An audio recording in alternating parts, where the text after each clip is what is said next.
শুভেন্দু অধিকারী কি বলছেন সেদিকে। গতকাল উনার শপথ গ্রহণ ছিল 11:30-এ। মাননীয় মুখ্য সচিব মহোদয়া তিনি বিরোধী দলনেতা হিসেবে আমাকে আমন্ত্রণ জানিয়েছিলেন। আমি দিল্লিতে থাকার কারণে গতকাল আসতে পারিনি। আমি গতকাল সোশ্যাল মিডিয়াতে আমার ভেরিফাইড অ্যাকাউন্ট থেকে উনাকে ওয়েলকাম করেছিলাম। আজকে আমি উনার কাছে দেখা করার জন্য কাল রাত্রে আমার অফিস থেকে মেল করা হয়। উনি 11টার সময় আমাকে টাইম দিয়েছিলেন।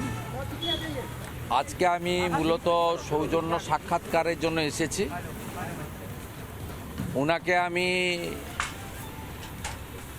অরেঞ্জ কালারের গোলাপ দিয়ে বরণ করেছি এই সিটি অফ জয় কলকাতাতে। আমি গেরুয়া অঙ্গবস্ত্রম ওনাকে পরিয়েছি স্বামী বিবেকানন্দের আধ্যাত্মিক ভূমিতে, এবং প্রভু শ্রী চৈতন্যদেব তার যে সবচেয়ে বড় প্রচারের হাতিয়ার ছিল এবং প্রত্যেকটি রাষ্ট্রবাদী জাতীয়তাবাদী মানুষের যেটা প্রেরণার গ্রন্থ, পৃথিবীর সর্বশক্তিশালী গ্রন্থ ইংরেজিতে লেখা গীতা আমি ওনার হাতে তুলে দিয়েছি। আর উনি আমাকে এই অঙ্গবস্ত্র দিয়ে আমাকেও প্রতি নমস্কার জানিয়েছেন। It's my pleasure. আমি ওনার সঙ্গে প্রথম দিনের সৌজন্য সাক্ষাৎকারের পরে ওনার কুশল বিনিময় করার পরে, ওনার পরিবারের কুশল বিনিময় করার পরে, ওনার সব কিছু ঠিকঠাক হয়েছে আসা যাওয়ায় গতকালের অনুষ্ঠান, এই খোঁজ খবর নেওয়ার পরে আমি ওনাকে হাত জোড় করে বলেছি সংবিধান বাঁচান।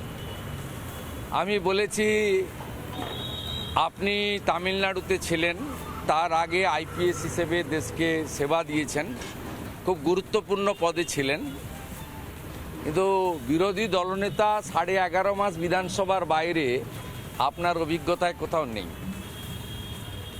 5 বার সাসপেন্ড করিয়েছে মমতা ব্যানার্জি আমাকে।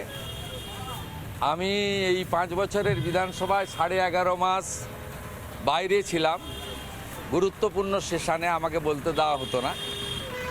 কনস্টিটিউশনের ফার্স্ট পিলার হচ্ছে ল মেকার্স। খগেন মুর্মুকে যেভাবে মারা হয়েছে, কেন্দ্রীয় মন্ত্রীদের যেভাবে আক্রমণ করা হয়, বিধানসভার ভিতরে বাইরে বিধায়করা বিরোধী দলের যেভাবে আক্রান্ত হয়, তাতে আমি বলেছি যে সংবিধানের প্রথম পিলার ল মেকার্স, অর্থাৎ এমপি এমএলএরা এই রাজ্যে বিপন্ন যদি বিরোধী দল হয়। নানা ধরনের কন্টেন্ট দেখার জন্য লাইক করুন, শেয়ার করুন আমাদের ফেসবুক পেজ, সাবস্ক্রাইব করুন আমাদের ইউটিউব চ্যানেল। পাশাপাশি অন্যান্য ব্রেকিং নিউজের জন্য অবশ্যই চোখ রাখুন রিপাবলিক বাংলায়।